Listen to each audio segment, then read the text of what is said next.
안녕하세요. 오랜만에 영상을 올리게 됐습니다. 여러가지 개인 사정 때문에 그동안에 영상을 올리지 못했는데요.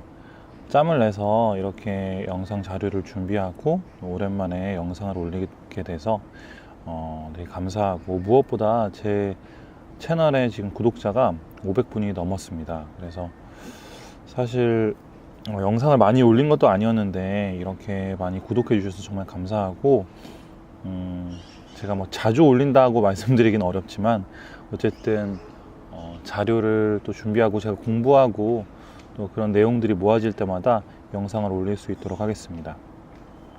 지금 야외에서 촬영을 하고 있어서 조금 시끄러울 수 있는데 이해를 부탁드리겠습니다. 오늘 영상은 지방에 관한 내용입니다. 지방의 누명이라고 제가 한번 제목을 지어봤는데요. 음식이나 영양소 그리고 건강에 관심을 갖다 보면 지방의 여러 이름들을 듣게 됩니다. 뭐 중성지방, 포화지방, 불포화지방, 그리고 뭐 오메가3다, 오메가6다, 여러 가지 이름들이 많이 있는데 그런 걸 이제 한번 좀 정리해서 개념을 가지고 갈 필요가 있겠다 싶어서 이번 영상을 한번 준비해 봤습니다. 자, 지방이 몸에 좋다는 사람이 있고 또 나쁘다는 사람이 있습니다. 여러분한테 한번 질문을 해볼게요. 지방이 몸에 좋을까요? 아니면 나쁠까요? 누구 말이 맞을까요? 완벽한 정답은 없다고 생각을 합니다.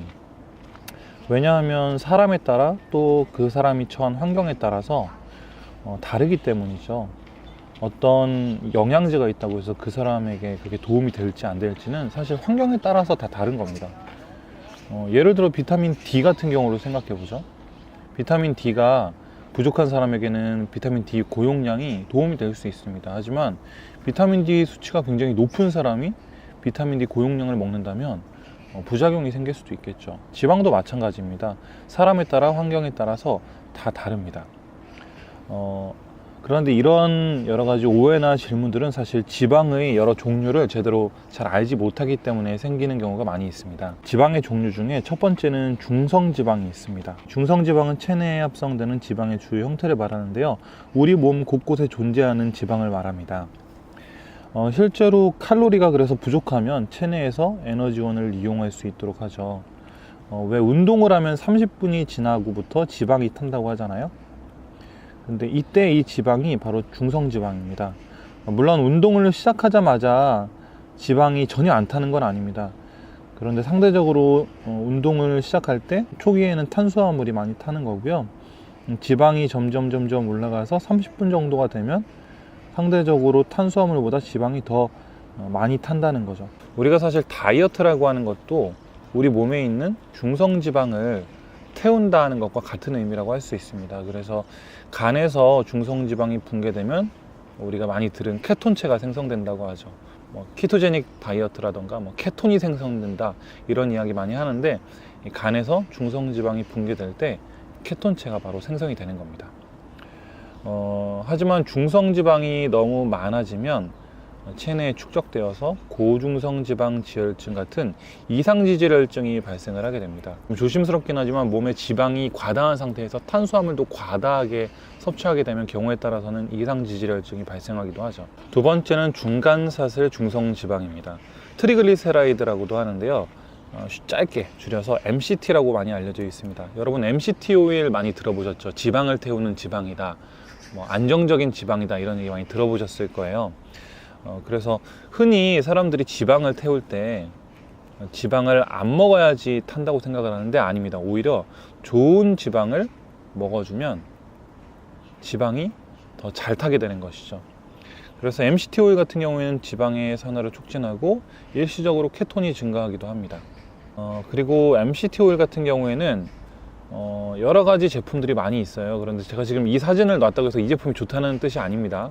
MCT 오일 이미지를 그냥 갖다 놓은 것 뿐인데, 특별히 고르실 때는 카프릴산 비율이 높을수록 좋은 품질의 MCT 오일이라고 합니다. 반대로 라우르산 비율이 높을수록 피해야 하는 MCT 오일이라고 합니다. 그러니까 MCT 오일 고르실 때도 다 똑같은 MCT 오일이라고 생각하지 마시고 카프릴산 비율이 높은 제품을 선택하시기 바랍니다. 다음은 포화지방입니다. 포화지방은 우리가 가장 쉽게 접하는 지방 중에 하나죠. 그리고 대부분 동물성 식품에 많이 있다고 알려져 있지만 동물성 식품에만 있는 건 아닙니다. 식물성 식품에도 마찬가지로 들어 있습니다. 예를 들어 어떤 고기가 있는데 여기에 포화지방만 있는 게 아니에요. 포화지방도 들어있고 불포화지방도 들어있고, 불포화지방 중에서도 단일 불포화지방, 다가 불포화지방, 이런 식으로 하나의 음식에는 하나의 지방만 들어있는 게 아니라 다양한 지방이 들어있습니다.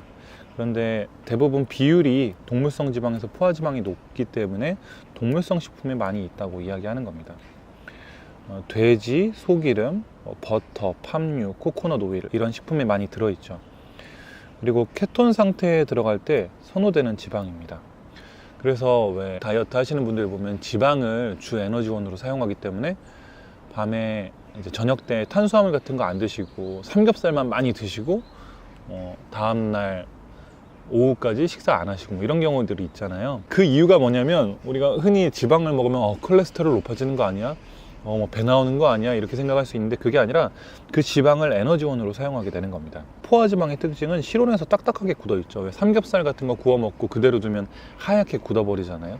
똑같이 실온에서 굳어 있게 된다는 거죠. 그리고 일반적으로 융해점이 높아서 불포화지방에 비해서 상온에서 쉽게 상하지가 않습니다. 우리 몸에서는 체온을 유지해 주기도 하고 외부 충격에 몸을 보호해 주기도 하죠. 하지만 과다하게 섭취할 경우에는 지방간이나 심혈관계 질환에 좋지 않죠. 그리고 비만을 유발할 수가 있습니다. 그래서 적당히 먹어줘야 하는 것이죠. 불포화지방입니다. 불포화지방은 흔히 단일 불포화지방하고 다가 불포화지방으로 나눠지는데 여기서는 그냥 뭉뚱그려서 이 두 개 다를 불포화지방이라고 합니다. 상대적으로 포화지방에 비해서 불안정하죠. 그리고 체내에서 합성이 불가하고요. 반드시 외부에서 섭취해야만 하는 필수 지방산입니다. 주로 등푸른 생선이나 견과류 같은 우리가 몸에 좋다고 생각하는 음식에 많이 들어있습니다. 뇌, 신경세포, 망막 등을 이루게 되고요. 뇌세포 생화학 반응에도 관여한다고 합니다. 지방이 우리 몸에 꼭 필요한 것이죠. 하지만 아까 말씀드린 대로 산패가 쉽다는 단점이 있습니다. 단일 불포화 지방입니다. 단일 불포화 지방산이라고도 불리우는데요. 우리가 알고 있는 흔히 말하는 건강한 지방입니다. 견과류나 우유, 올리브유, 아보카도, 붉은 고기 같은 천연 식품에 많이 있습니다. 심혈관 질환을 예방하고요. 인슐린 감수성을 향상시키고 체중을 감소시키며 뼈를 강화하는 데 도움이 된다고 합니다. 우리가 아보카도가 몸에 좋다 할 때 그 몸에 좋은 이유가 사실 이 단일 불포화 지방하고 굉장히 밀접한 관련이 있다고 할 수 있습니다. 그리고 다가 불포화 지방입니다. 다가 불포화 지방 같은 경우에는 오메가6하고 오메가3로 나눌 수가 있습니다. 두 가지로 나뉘는데 둘 다 장점이 있습니다. 오메가6는 나쁘고 오메가3는 무조건 좋고 이런 게 아니라 둘 다 장점이 있습니다. 하지만 오메가6 같은 경우에는 과다 섭취하면 몸에 만성 염증을 일으킨다고 합니다. 그래서 오메가3를 함께 섭취해주면 몸의 염증을 막아준다고 합니다. 현대인들의 식품에는 오메가6가 과다하게 들어있기 때문에 상대적으로 오메가3가 부족하다고 합니다. 그래서 오메가3를 음식을 통해서든 아니면 보충제를 통해서든 먹어주라고 하는 것이죠. 그럼 산패를 기준으로 해서 안정적인 오일의 순서를 한번 매겨보겠습니다. 그러면 포화지방이 가장 안정적이고요. 동물성 지방이라고 하는 포화지방, 그리고 단일 불포화지방이 그 다음으로 안정적이고요. 다가 불포화지방이 제일 안정성에서는 떨어집니다. 산패가 잘 된다는 것이죠. 오메가6가 그 중에서도 그나마 좀 덜 안정적이고 오메가3가 가장 산패되기가 쉽습니다. 그러니까 오메가3를 먹을 때 왜 무슨 엔트리 코팅이 되어 있는 오메가3를 먹어야 된다, 직사광선을 피해야 한다, 따뜻한 곳에 보관하면 안 된다, 이런 얘기가 다 일리가 있는 얘기입니다. 왜냐하면 산패가 잘 되기 때문에 보관을 잘해야 하는 것이죠. 그리고 지방의 제조 방법이나 먹는 방식에 따라서 몸에 끼치는 영향이 달라지기도 합니다. 예를 들어서 들기름을 생각해 본다고 하면 들깨를 압착해서 거기에서 기름을 얻어내죠. 그런데 저온 압착 방식이 아니라 열을 가하고 화학약품을 가해서 지방을, 거기서 기름을 뽑아내게 되면 당연히 산패가 빨리 이루어지겠죠. 그리고 그걸 따뜻한 곳이나 보관을 제대로 못하게 되면 더 상태가 안 좋아진 상태에서 발암물질이 가득 들어있는 기름을 먹게 되는 것이죠. 그래서 오일이라는 것은 사실 제조 방법이랑 먹는 방식에 따라 또 보관에 따라서 우리 몸에 끼치는 영향이 달라지게 됩니다. 불포화 지방이 불안정하고 다가불포화 지방일수록 더 산패되기는 쉽지만 그렇다고 해서 보관이나 또 여러 가지 환경을, 여건을 무시할 수는 없다는 것이죠. 이쯤 되면 이런 생각을 해보셨을 거예요. 지방을 아는 지식에는 한계가 있습니다. 유튜브에 있는 많은 지방에 관련된 영상들을 보시면요, 좀 비현실적인 것들이 많아요. 물론 지식적으로는 맞는데, 예를 들어서 우리가 뭐 카놀라유나 포도씨유, 뭐 이런 올리브유 같은 게 가열하는 조리 방식에 맞지 않는다고 해서 코코넛유를 이용해라, 조리할 때, 이런 이야기가 상식적으로 우리 삶에 쉽게 적용할 수 있는 내용은 아니잖아요. 동물성 지방에도 포화지방, 단일 불포화 지방, 다가 불포화 지방이 들어 있습니다. 상대적인 거라는 거죠. 그래서 어떤 식품에는 뭐가 있다, 이게 아니라 어떤 식품에 어떤 지방이 대체적으로 많이 들어있다라고 말하는 것이 옳다는 것입니다. 대부분의 식물성 기름이 다가불포화 지방인데 도대체 조리를 어떻게 해야 하냐. 향 때문에 보통 코코넛 오일로 조리하는 게 우리나라 입장에서 굉장히 힘들죠. 그리고 아까 말씀드렸다시피 들기름을 저온 압착 방식으로 제조해도 가열 요리에 이용하면 산화되는 문제 같은 걸 어떻게 해결할 것인지, 또 몸에 해롭고 배출도 잘 안 되는 트랜스 지방을 우리가 일상생활에서 과연 어떻게 피할 수 있을 것인가, 거의 불가능하다고 할 수 있겠죠.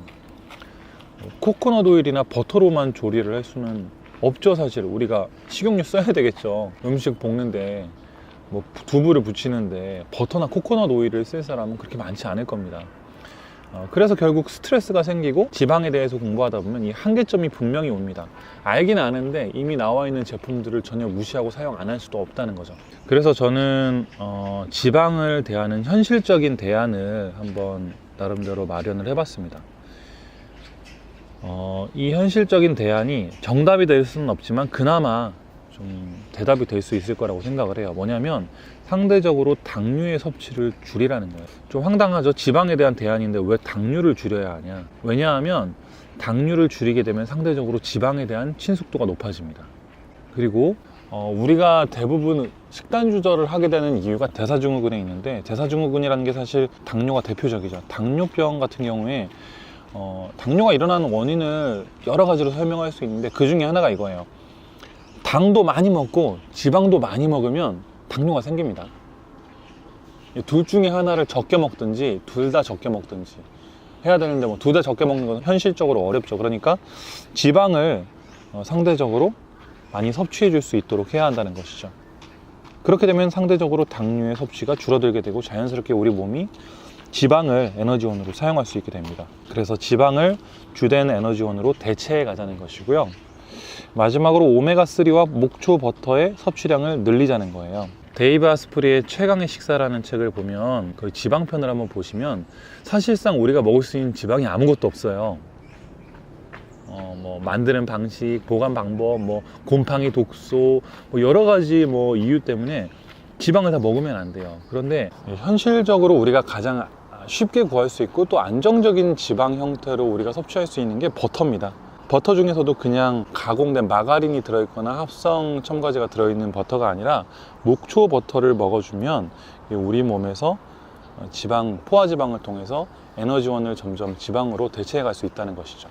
그래서 혹시 이번 지방편을 보시면서 나는 그동안 뭐 버터하고는 전혀 상관없는 삶을 살아왔다, 왜 빵에 버터를 발라 먹는지, 버터로 조리를 하는지 잘 모르겠다고 하시는 분들은 한번 뭐 앵커버터 같은 저렴하지만 목초 버터로 시중에 나와 있는 이런 제품들을 한번 구입해서 한번 드셔보시면 좋을 것 같아요. 처음에는 뭐 정말 밥에다 비벼 먹어도 되고, 가열해가지고 쓰는 요리에 버터를 사용해봐도 좋고, 정말 빵 같은 거 발라 먹을 때도 빵에도 발라 드시고 이러면서 점점 버터에 대한 좀 거부감들을 줄이고 좀 익숙해지게 되면 다른 지방들도 조금 더 익숙하게 드시게 될 수 있습니다. 지방을 완전히 먹을 수는 없겠죠. 하지만 먹는 방식을 바꾸고 조금씩 대안을 찾아가다 보면 지방에 대한 우리의 지식이나 또 현실적으로 지방을 우리 삶에서 어떻게 섭취하면 될지에 대해서 좀 더 폭넓게 이해할 수 있게 될 거라고 생각을 합니다. 감사합니다.